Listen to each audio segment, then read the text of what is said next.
Buonasera, benvenuti a una nuova puntata dello speciale elezioni regionali 2025. Questa sera in studio abbiamo Carlotta Pizzighella, candidata con Forza Italia, benvenuta. Grazie a voi. E Beatrice Verzé, candidata con le Civiche Venete. Buonasera a tutte e a tutti. A sostegno di Stefani e di Manildo rispettivamente. Partiamo con un tema caldo anche a livello nazionale. Vediamo questo articolo che è di qualche mese fa, quasi un anno fa, su Daily. Verona e altre città chiedono un piano casa nazionale.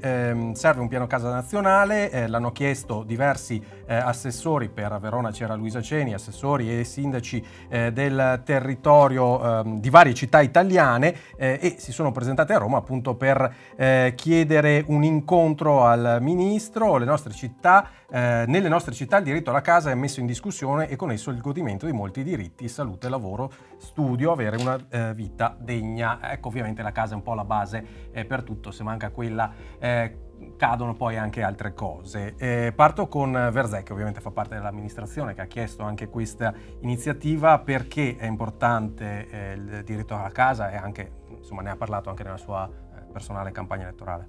Sì, il tema del diritto alla casa deve un po' essere al centro delle politiche pubbliche, non solo di un'amministrazione, non solo di un governo, ma anche di una regione. E lo credo perché è il primo passo per una vera autonomia personale, lavorativa, familiare e quindi un'indipendenza che sia davvero tale. Noi abbiamo fatto come comune, insieme appunto all'assessora Ceni, una richiesta importante al governo, tra l'altro trasversale rispetto al colore politico delle altre città e degli altri comuni che ne hanno fatto richiesta, perché il tema della casa è un tema molto, molto sottovalutato spesso, ma altrettanto rumoroso per l'impatto che ha a livello di città, di società e di benessere. In Veneto dal 2023 gli affitti sono aumentati dell'11%, l'accesso ai mutui soprattutto per gli under 35 è sempre più faticoso e credo anche che dal punto di vista del turismo e quindi le locazioni turistiche e gli affitti brevi stiano anche in questo giocando un ruolo particolarmente critico. Quindi su questo non solo come comune ma credo anche come regione bisognerebbe fare molto di più. Ecco appunto Pizzighella, ovviamente qua era una questione più legata alle amministrazioni comunali, però anche la regione, insomma, con le ATER ha mano per dire la sua in campo della casa e del diritto alla casa. Secondo lei cosa bisognerebbe fare o se è una priorità? Ecco. Assolutamente è una priorità. Tra l'altro io al centro del mio programma ho posto proprio la famiglia e come primo argomento ho la famiglia come welfare e pari opportunità, e il godimento della casa e la possibilità di avere una propria casa per creare il proprio nucleo familiare è la base di ogni legame. Quindi sicuramente bisogna intervenire con misure che però vadano in maniera trasversale a coinvolgere dalle banche la possibilità di avere comunque delle agevolazioni, mutui agevolati e quant'altro, e a misure di welfare che siano aiuti con gli asili nido, che siano aiuti alle famiglie, che permettano alle giovani coppie di ipotizzare, di mettere in campo, di attuare un progetto di vita familiare, di poter pensare ad avere figli, certo non essendo condizionati però sempre dal lavoro o dalla difficoltà di arrivare a fine mese. Lì bisogna aiutare, anche perché ne va di tutto il nostro tessuto socio-economico, bisogna potenziare le nuove famiglie perché altrimenti se no arriviamo al collasso. Ecco, Verzé prima ha citato il tema del turismo, delle locazioni turistiche. Vediamo questo articolo dal nostro portale economico, Verona Economia. Un articolo di qualche mese fa anche questo. Turismo a Verona, Dal Dosso, direttore generale di Confcommercio, dice: non parlerei di overtourism ma di overcrowding. Overtourism è un po' il termine di cui si parla spesso ultimamente per molte città turistiche, cioè l'eccesso di turisti che vanno a intaccare la vivibilità della città. Dice Dal Dosso: la città non soffre di overtourism, appunto di overcrowding, ovvero sovrapposizione di iniziative che in determinati periodi dell'anno provocano grandi flussi di escursionisti, come nel periodo natalizio durante la stagione areniana. Un concetto diverso dal costante sovraffollamento come a Venezia o Firenze. Verzé è d'accordo con questa analisi di Confcommercio? Sicuramente stiamo vivendo un momento anche a Verona, come per tantissime altre città attrattive dal punto di vista culturale, di un fenomeno che vede il turista solo di passaggio, e invece dovremmo puntare ad un turismo che decide di rimanere, e lo dovrebbe fare non solo per l'offerta culturale architettonica delle nostre città, come ovviamente quella di Verona, ma anche per tutto una proposta anche turistica fuori dalle mura della nostra città, quindi un turismo anche lento, se vogliamo, un turismo che vada a valorizzare i siti anche naturalistici della nostra provincia, e non solo.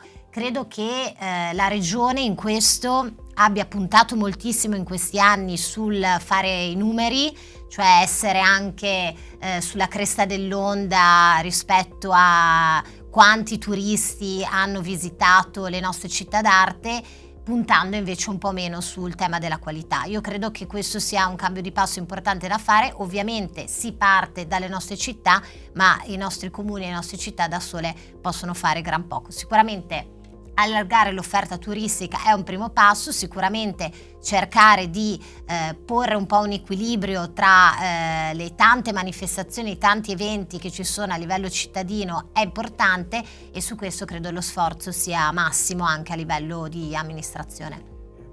L'amministrazione comunale di Verona ha iniziato un percorso per limitare quantomeno o comunque tracciare dei confini più netti per le locazioni turistiche. Secondo lei è la strada giusta questa, o ci sono altre soluzioni da prendere?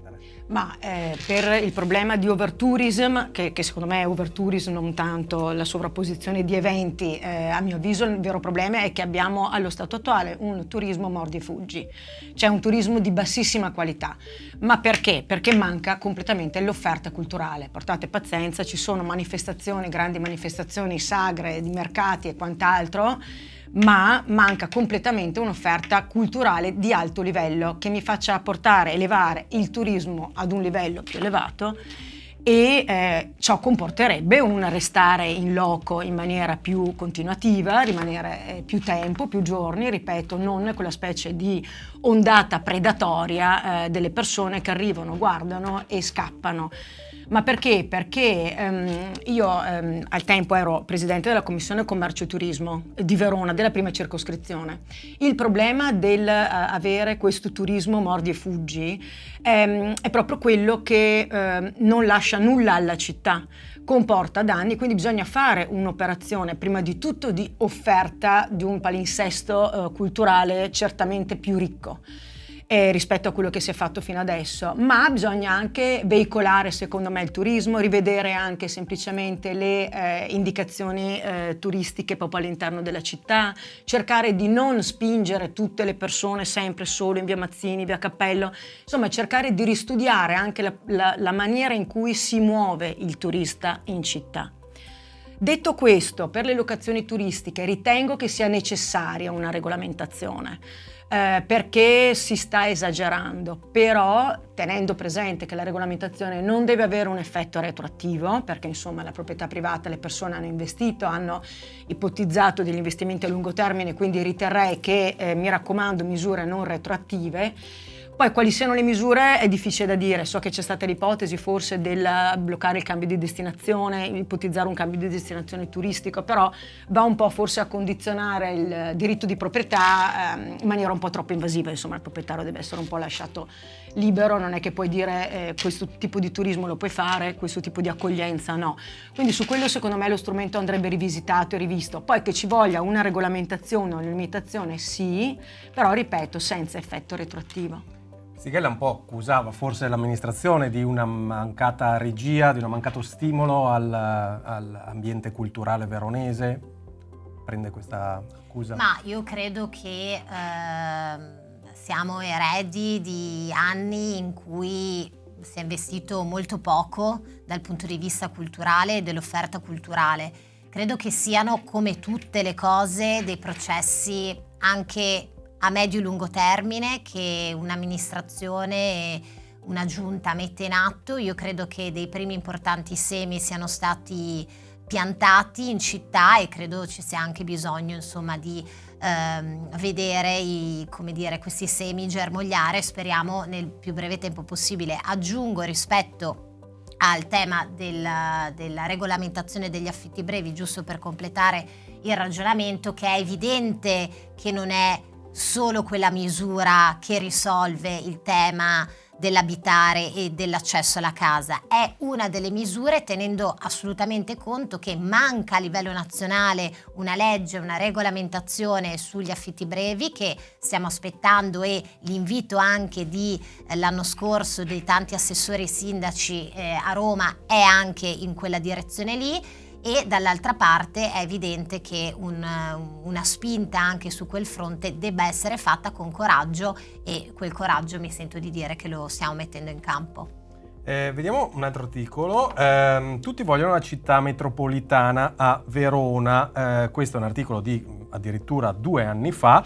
Da sinistra a destra, imprenditori, perché anche Confindustria si era esposta sul tema, si torna a parlare dell'istituzione a Verona della città metropolitana, un tipo di ente che oggi esiste solo in grandi città. L'amministrazione comunale ha spesso perorato la causa, sostenendo appunto vari vantaggi per la città, dalla gestione di un territorio più ampio, quindi per coordinare meglio tante funzioni, anche quella della sicurezza, dell'informatizzazione, insomma tanti pianificazione territoriale, tanti temi.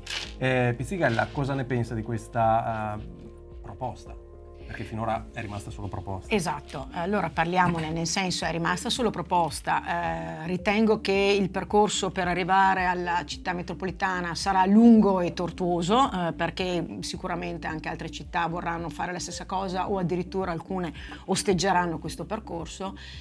Ritengo che non sia però la soluzione attuale per risolvere i nostri problemi. Soprattutto di solito si parla di città metropolitana quando si parla di sicurezza. La risposta immediata è: ma noi abbiamo chiesto, c'è un problema di sicurezza oggettivo in città, ma noi abbiamo chiesto la città metropolitana. Non è una risposta, perché la città metropolitana, anche andasse bene, comporta un percorso burocratico ma di 1 o 2 anni, ma per vederla bene. Il problema sicurezza è adesso, quindi certamente non è la risposta alla città metropolitana. Inoltre, io vorrei un attimo porre l'attenzione sul fatto che abbiamo un oggettivo problema di denatalità. Io non so se riusciamo a tenere i livelli di città metropolitana, i livelli di popolazione che la città metropolitana richiede. Ecco, quindi mettiamoci un attimo una mano sul cuore e iniziamo un attimo a capire che forse, invece di parlare di idee utopiche di città metropolitana, bisogna intervenire qui e ora sui problemi della città. Il problema della sicurezza è, insomma, come diceva Pizzichella, la città metropolitana non è la risposta, o comunque non è l'unica risposta. Cosa si può fare invece? Sicuramente quando si parla di città metropolitana non se ne parla volendo dare una risposta al problema, ma volendo dire che aiuterebbe a risolvere alcuni problemi, che è una cosa diversa. Per quanto riguarda il tema sicurezza, io invece rilancio dicendo che è da gennaio 2025 che il sindaco Tommasi e l'amministrazione comunale chiede un rinforzo al ministro Piantedosi per quanto riguarda il controllo a livello cittadino. Nonostante siano stati promessi 161-162 agenti, la città di Verona non ha visto nessun tipo di incremento. Queste sono le risposte che io mi sento di dare al tema sicurezza, perché se da una parte c'è un governo o una parte politica che ama anche soffiare un po' sul fuoco della paura e del tema, insomma, della sicurezza, questo non significa che noi non ci occupiamo del tema sicurezza. Vediamo anche le varie iniziative, il controllo di vicinato, le commissioni che sono state fatte ad hoc, i tavoli con il prefetto e il questore che mensilmente vengono fatti da parte del sindaco e l'assessora Zibelonghi. Ecco, queste sono le risposte che noi diamo alla città, continueremo a darle, e dall'altra parte chiediamo però anche un aiuto da chi davvero avrebbe la competenza su questo tema. Vedo perplesso, non so se vuole fare una battuta. No, mi permetto, la mia percezione è che in realtà adesso si stiano muovendo, perché hanno forse capito il peso, la gravità del problema sicurezza, e adesso si parla di tavoli di lavoro, si parla di istanze di avere nuovi agenti, che credo non sia dal gennaio, è a gennaio è stato chiesto, punto. Non vedo grande attività di costanza e di insistenza, piuttosto sono le forze di centrodestra che si stanno muovendo a livello governativo con interrogazioni al ministro. Sono arrivate tra l'altro un ricircolo di agenti che hanno garantito la non quiescenza praticamente di quelli che erano in uscita, ma hanno garantito un ricambio. Purtroppo ciò comporta non un aumento delle unità, ma almeno si mantiene il valore. Però diciamo che come forza di opposizione in comune è da più di un anno che parliamo di un problema oggettivo di sicurezza in città, e la risposta, insomma, la si sa, oramai è stata detta e ridetta, era: non è vero, non c'è emergenzialità, è solo una percezione del cittadino. Adesso invece viene dichiarato apertamente che c'è un'esigenza, che ci sono tavoli con la prefettura, che si chiedono agenti. L'unica cosa che posso dire è: ben venga, siamo arrivati alla stessa conclusione in tempi diversi, però almeno l'importante è arrivare allo stesso risultato. Resto da lei, citava prima la famiglia, e quindi la famiglia, le opportunità, quindi anche per i giovani di decidere che Verona possa essere la città giusta in cui costruire una famiglia. Come si fa a creare questo ambiente che l'aiuta? Diciamo che rendere Verona una città attrattiva va da sé, perché comunque come qualità di vita, come spostamenti e quant'altro, insomma, e diciamo a livello ipotetico, perché allo stato attuale siamo un po' in un cortocircuito che tra cantieri, tra viabilità è un momento veramente nero per la nostra città.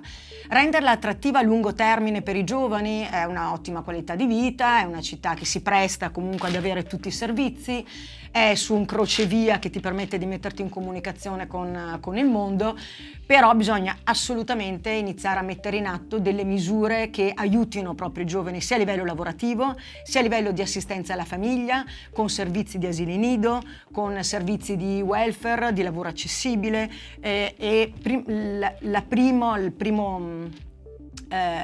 il beneficio deve venire proprio da misure che vengono messe in atto proprio a livello della propria città dove si vive. Ecco, quali misure si può proporre? Sì, mi fa sorridere che si definisca Verona in un momento nero perché ci sono dei cantieri. Io lo definisco invece un momento luminoso, perché finalmente dopo 15 anni di immobilismo si fa qualcosa nella nostra città per renderla una città più attrattiva, appunto, come consigliava la collega Pizzighella. Cosa bisogna fare? Allora, siamo in un momento in cui non ci sono posti per gli asili nido, l'83% di bambine e bambini tra gli 0 e i 2 anni non ha accesso all'asilo nido pubblico. Siamo in un momento in cui, e l'abbiamo detto anche oggi, i prezzi delle case aumentano sempre di più e non si può, come dire, costruire quell'autonomia e quell'indipendenza di cui parlavamo. Dal punto di vista dei trasporti, la Regione Veneto è la regione che investe meno sul trasporto pubblico, ed è il trasporto un elemento di attrattività per il territorio. Quindi questi elementi è evidente che siano alla base di servizi che possono portare una giovane coppia di scegliere non solo di stare in questa regione e in questa città, ma anche e soprattutto di creare una propria famiglia e la propria carriera. Quindi le ricette le sappiamo tutti, ma mi chiedo negli ultimi 15 anni a livello regionale cosa è stato fatto per evitare che 35.000 giovani dal 2014 ad oggi tra i 19 e i 35 anni abbiano deciso di andarsene da questa regione. E attenzione, non hanno deciso di andarsene solo per andare all'estero, hanno deciso di andarsene in altre regioni del nostro paese, Lombardia, Emilia Romagna, Piemonte. Quindi questo per dire che a livello regionale non solo bisogna investire di più sui servizi essenziali, quindi asili nido, trasporto pubblico, ma soprattutto cominciare a mettere al centro davvero la base grazie alla quale una giovane coppia può decidere di creare qui la propria famiglia e forse nascondersi meno dietro la retorica di Veneto, regione modello di tutti questi anni. Siamo in chiusura, vi chiedo in 15 secondi, se eletta, qual è la prima cosa che farebbe in Consiglio per aiutare Verona? Pizzighella. Ma sicuramente potenziare la città, proprio perché su questo sono d'accordo con la collega Verzé del fatto che Verona è un po' stata lasciata negli ultimi anni al confine dell'impero. Sicuramente l'idea sarebbe di riportare la centralità di Verona in regione, la centralità che merita, data la sua posizione, date le sue potenzialità. Quello sicuramente sarebbe la prima cosa che farei. Verzé? E regione, come in altre regioni, che si fa garante per l'accesso al credito per i giovani under 35 per accedere ai mutui per la casa. Allora, grazie alle due candidate che sono state con noi in studio questa sera. Grazie Carlotta Pizzigella, grazie Beatrice Grazie Verzé. a voi, buon lavoro. E si chiude questa puntata dello speciale elezioni regionali. Vi invito a continuare a seguirci su Radio Adige TV e ovviamente iscrivervi al nostro quotidiano digitale Daily Verona, è gratuito, arriva tutte le sere. Buon proseguimento di nuovo con i canali Verona Network.